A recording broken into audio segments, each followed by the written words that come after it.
The Nether update is quickly approaching, and after a bunch of Twitter teases, a new snapshot is finally here, sub, showing off a whole bunch of blocks, features, and even mobs. There's a lot to explore, and even some Nether secrets. It's time for 10 things you didn't know about the Nether update. Grab some obsidian, grab a flint and tinder, and get ready to head into a newly revamped dimension. Number 1. Let's start slow. After all, there are some huge changes to get into, so covering the basics is important. Stone walls can now be stacked together without a gap appearing between them. Builders rely on blocks looking good when stacked up next to each other, or when arranged in a particular pattern. Iron bars and wooden fences are just some examples of this. Stone walls used to create really annoying gaps whenever you tried to line them up, but not anymore. Number 2.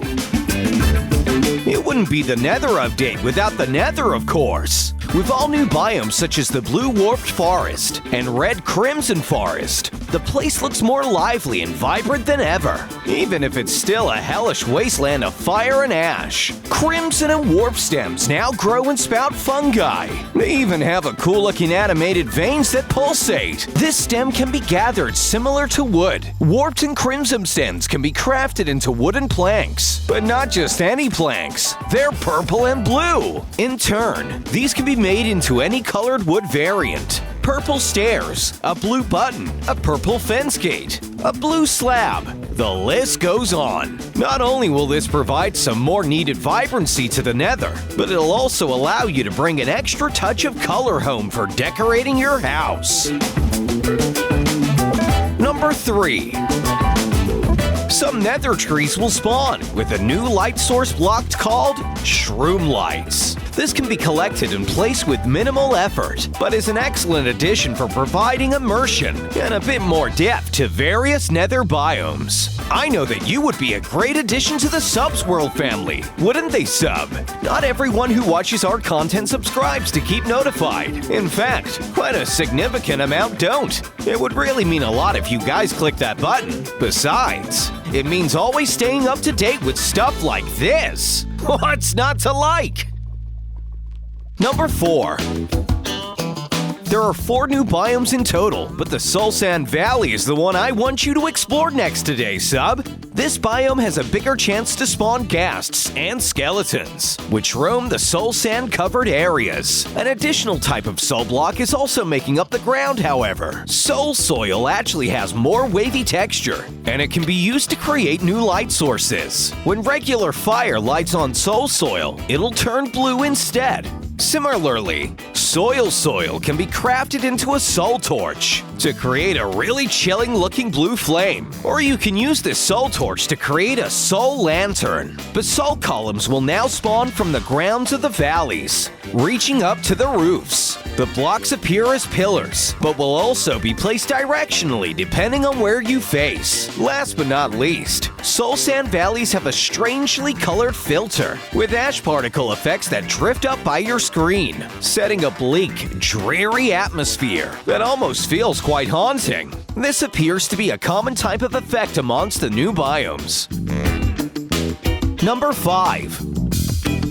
The Warped Forest seems to have commonly spawning Endermen, but this just may be a placeholder for other mobs for now. The Crimson Forest is a reddish area, and for now appears to be where Hoglins and zombie pigmen will spawn. Hoglins don't seem to do much except from flapping their ears and freak out when you hit them, but it's safe to say we'll see some interesting mechanic from them in the full update. What that's gonna be, who knows? That brings us to our last biome. It's not technically new, but the older Nether look has now been made into the Nether Wastes. These areas of Netherrack are probably where you're gonna find Nether dungeons most commonly, although it can appear in different biomes. Terrain generation here feels a lot lot more sporadic. I know, even for the Nether, with huge changes in levels and netherrack ravines, leading to pools of lava flowing over edges. It's quite fun to fly around and take a look at all the various structures and formations that can generate. Just make sure you don't get too close to that lava. I think all these new Nether areas are going to be great for players new and old alike, with the dimension being completely transformed. That's what I like to see. But what do you like to see? This? Well, then make sure to like this video. What are you waiting for? Number 6. Hey, sub! That's a nice diamond you have there. But can I let you in on a little secret? There's something even better. Forget everything you ever knew, because diamond tools are not the last thing you'll need to find in this game anymore. A substance called Netherite can now be found in the form of ancient debris blocks. They are found in the lowest areas of the Nether, kinda like diamond in the overworld, and can only be mined by a diamond pickaxe. It'll take quite some time to find them, and you'll need to watch out for lava as you go. But once collected, you can smelt them in the furnace for Netherite scraps. There's also finally another use for gold in the game. Combining 4 gold with 4 Netherite scraps in a circle formation will create Netherite ingots. These are the new bad boys in town, the cool kid on the block, Step Back Diamond, because this pitch black ingot has taken the top spot. But what can you craft with it? Number 7.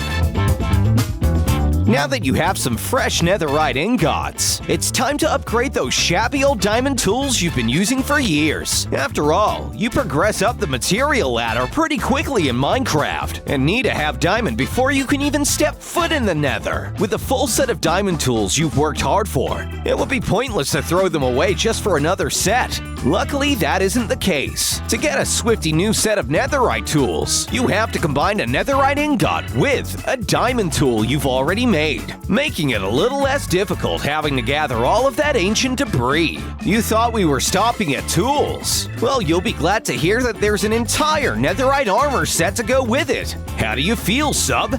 Powerful? Well, items made of Netherite are faster, deal more damage, and have higher durability than diamond ones. They even have a higher enchantment level, but still not higher than gold. Why not put them to the test? You'll notice you can now mine far quicker, and with enchantments, you're almost unbeatable. While the hoglings and other possible mobs coming to the Nether haven't really been properly implemented, it remains to be seen what dark foe would require such huge buffs in material, armor, and power.